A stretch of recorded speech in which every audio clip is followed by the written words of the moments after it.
সারাদিন ঘরের কাজকর্ম আরো কত কিছু থাকে তার নেই ঠিক। এদিকে মেয়ের আবার রং ঢঙের কত everyone, welcome to another blog. তোমরা সবাই কেমন আছো? আশা করছি ভালো আছো। আমিও ভালো আছি তোমাদের আশীর্বাদে। এখন বাজে সকাল 10টা। আজকের ব্লগটা আমি 10টা থেকে কিন্তু স্টার্ট করলাম।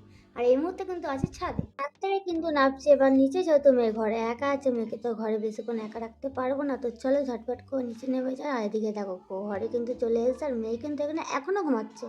কে মেয়ে ঘুমাচ্ছে, ঘুমাক। মেয়ে ঘুমানোর সময় কিন্তু আমি এই টাইমটা অনেকটা কাজ করে নিই। এখানে চায়ের বাসন ছিল, মেয়ের দুধের বোতল ছিল, এগুলো কিন্তু সব কিছু পরিষ্কার করতে হবে। সব কিছু করে নিয়ে কিন্তু এখানে ঘর পরিষ্কার করতে আমি চলে এলাম।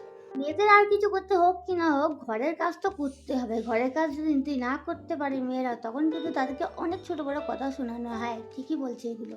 ওদের সাথে কথা বলতে বলতে কখন যে ঘর ঝাড় দেওয়া কমপ্লিট হয়ে গেলে বুঝতেই পারলাম না। এদিকে আবার আমি বাড়িটা ঝাড় দিতে চলে এলাম। যেহেতু বাইরে একটা চাতাল আছে, সেখানে আমার বাচ্চা খেলে, তো যে কারণে আমাকে সবকিছু কিন্তু পরিষ্কার পরিচ্ছন্ন করে রাখতে হয়। বাচ্চা খেলে বলে কথা, নোংরার মধ্যে তো খেললে হবে না। এই হাফ প্যান্ট পরে যে আমি ভিডিও করছি, এইটা নিয়ে কিন্তু কেউ না খারাপ কিছু ভেবো না, কারণ এটা আমি বাড়িতে পড়ি। বাড়িতে পড়ি বলে যে বাইরে পড়ে পড়ে এমনটাও কিন্তু নয়।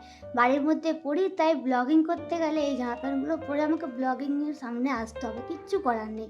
তাই কেউ খারাপ মাইন্ডে এটা নিও না। তারপরে বলো, তোমাদের গ্রামের দিকে কেমন ঠান্ডা পড়লো? আমাদের টাউনে কিন্তু এখন অব্দি ঠান্ডা পড়েনি সেরকম। তারপরে কিন্তু মেয়ে উঠে গেছে, তখন বাজে প্রায় 11:30। মেয়ে ওঠার পর কিন্তু ওকে নিয়ে চলে গেলাম ছাদে। যেহেতু কার্পেট, তারপর জামা কাপড় আরও অনেক কিছু রোদ্দে দেওয়ার ছিল, তো জামা কাপড়গুলো আমি আগে দিয়েছিলাম বলে তো শুকিয়ে গেছে, নিয়ে চলে এলাম। আর কার্পেটটা কিন্তু রোদ্দে দিয়ে এলাম। ঘরে তো আমাদের বিছনা নেই, কার্পেটই আছে, তো কার্পেটে আমরা শুই, যে কারণে প্রতিদিন আমাদের কার্পেটটা রোদ্দে দিতে হয়। এদিকে কার্পেটটা রোদে দিয়ে নিচে চলে এসেছিলাম। তারপরে আর কোনো ভিডিও নেওয়া হয়নি। এখানে আমি চান বান করে জামা কাপড়গুলো নিয়ে আবারও চলে গেছিলাম ছাদে মেলার জন্য। হ্যাঁ, এর মাঝখানে কোনো রকম ভিডিও ক্লিপ নেবার কথা আমার মনেই ছিল না। একসাথে রান্না বান্না সব কিছু তো করতে হয় বাচ্চাকে নিয়ে। ঘরে থাকি না কেউ, থাকি আমি একা, তাই।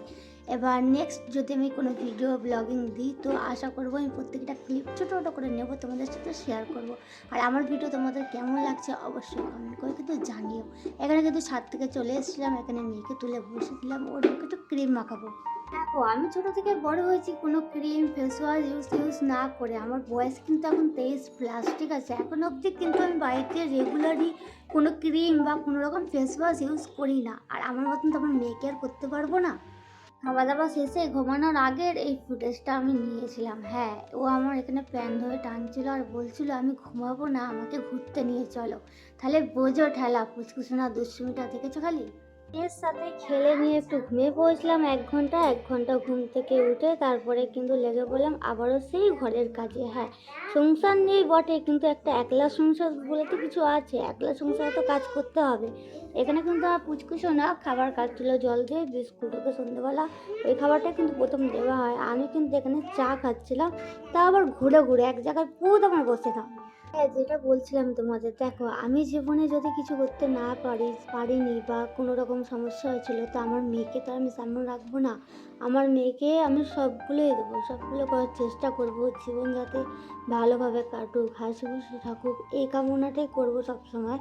আমি যা পাইনি সেগুলো আমার মেয়েকে এখন আমি দেওয়ার চেষ্টা করি। আমি অভাগিনী বলে কি আমার মেয়েকেও আমি অভাগিনী করে রাখবো? এটা কিন্তু নয়।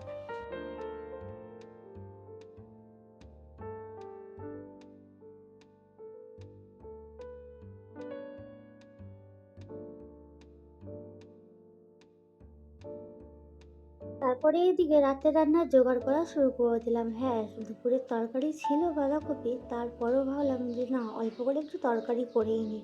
দুটো আলু এখানে আমি ছুলে নিলাম ঝটপট করে। ছুলে নিয়েই কিন্তু আমি আলুগুলো কাটা স্টার্ট করলাম, কারণ আমাদের ঘরে খাবার মানুষ বলতে দুজন, আমি আর আমার মা। আমার মেয়ে কিন্তু আলু খায় না বেশি একটা।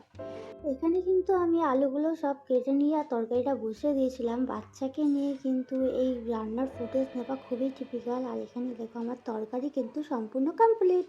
তারপরে কিন্তু বসে যাই আটা মাখতে, কারণ আটা না মাখলে রুটি হবে না। আবার মেয়ে কিন্তু রাত্রিবেলা রুটি খায়, তাই যথারীতি আটাটা মেখে নিলাম। আর তোমাদের একটা কথা বলি, তুমি যদি আমার চ্যানেলে নতুন হয়ে থাকো, তাহলে অবশ্যই চ্যানেলটা সাবস্ক্রাইব করে দিও নিত্য নতুন ভিডিও দেখার জন্য। আজকের ভিডিওটা কিন্তু এতটাই।